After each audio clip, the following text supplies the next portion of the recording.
அண்மைச் செய்தி. தமிழ்நாட்டில் மணல் கொள்ளையை தடுக்க எடுக்கப்பட்ட நடவடிக்கைகள் குறித்து அறிக்கை தாக்கல் செய்ய வேண்டும் என நீதிமன்றம் உத்தரவு பிறப்பித்துள்ளது.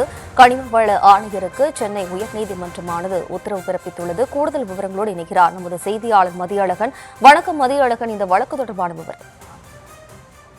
மணல் கொள்ளை தொடர்பான வழக்கு ஒன்றை விசாரித்த சென்னை நீதிமன்றம் இந்த விவகாரம் தொடர்பாக கனிம வள ஆணையர் நேரில் ஆஜராகி விளக்கம் அளிக்க உத்தரவிட்டிருந்தது. இந்த நிலையில் இந்த வழக்கு நீதிபதிகள் எஸ். சுப்பிரமணியன், சி. குமரப்பன் அமர்வில் மீண்டும் விசாரணைக்கு வந்தது. அப்பொழுது கனிம வள ஆணையர் மோகன் நேரில் ஆஜராகி இருந்தார். அப்போது அவரிடம் தமிழ்நாட்டில் தொடரும் மணல் கொள்ளையை தடுக்க என்ன நடவடிக்கை எடுக்கப்பட்டுள்ளது என நீதிபதிகள் கேள்வி எழுப்பினர்.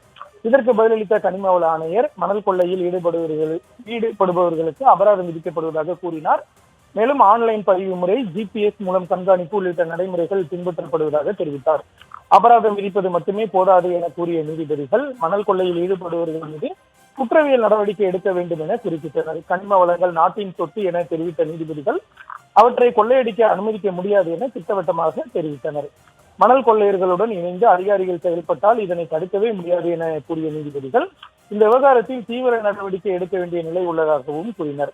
மணல் கொள்ளையை இப்படியே அனுமதித்தால் அது பெரிய ஆபத்துக்கு வழிவகுக்கும் என கூறிய நீதிபதிகள் மணல் கொள்ளையை தடுப்பதற்கு குறிப்பிட்ட நடவடிக்கைகள் எடுத்திருந்தாலும் அது போதுமானதாக இல்லை என குறிப்பிட்டனர். இதனையடுத்து மணல் கொள்ளையை தடுக்க எடுக்கப்பட்ட நடவடிக்கைகள் குறித்து கனிம வள ஆணையர் அறிக்கை தாக்கல் செய்ய உத்தரவிட்ட நீதிபதிகள் வழக்கினுடைய விசாரணையை அடுத்த வாரத்திற்கு ஒத்திவைத்தனர்.